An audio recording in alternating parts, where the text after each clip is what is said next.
me this evening Mrs. Letisha Graham, who is a communications specialist at Carestream Dental. I'd like to start off by asking you why you decided to enter the field of mass communication. Well, honestly, I started out thinking I wanted to be a broadcast journalist. So I took an intro to broadcast class in my early days at the University of South Florida. And the intro to broadcast class was taught by the head of the department.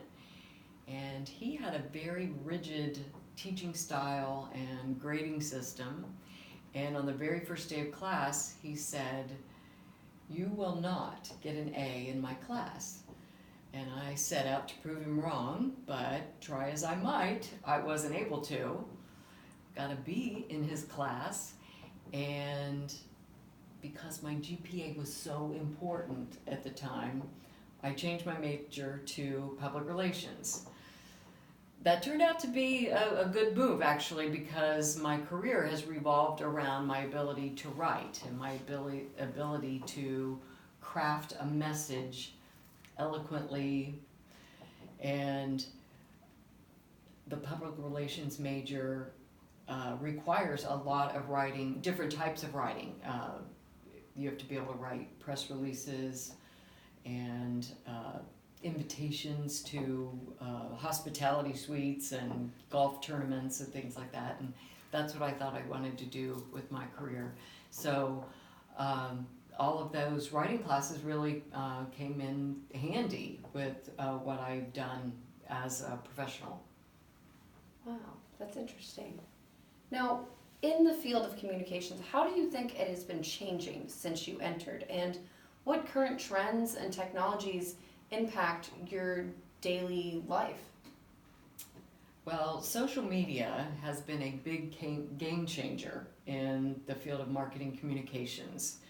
I constantly have to think about, how we would promote something over social media, over LinkedIn, Facebook ads, Twitter, the whole concept of making your message as concise as possible in 32 characters or less. That's a game changer. So I'm not a social media expert, but I always have to be thinking in terms of social media. I mostly deal with emails and landing pages and web content in general. And how do search engines like Google affect the content that you put out? So that's the other big thing is Google.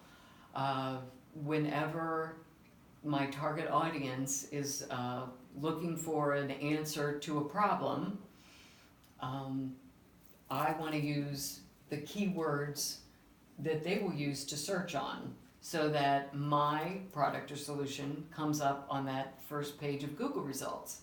And I want it to be one of the top 3 results. So I have to learn what those keywords are and very artfully work them into my message. Okay. Now, what would a typical day in your career be like? So on a daily basis, I work with product managers in promoting a product or service or solution, and I help them determine what their message should be to promote that product or service or solution. And the first thing we want to do is we want to educate the audience. We want to address their pain points. We want to solve their problems. Then we want to do that in a way that resonates. We want to truly engage with them with a message that resonates. And then the next step is to motivate them. So your call to action, your CTA, is very, very important.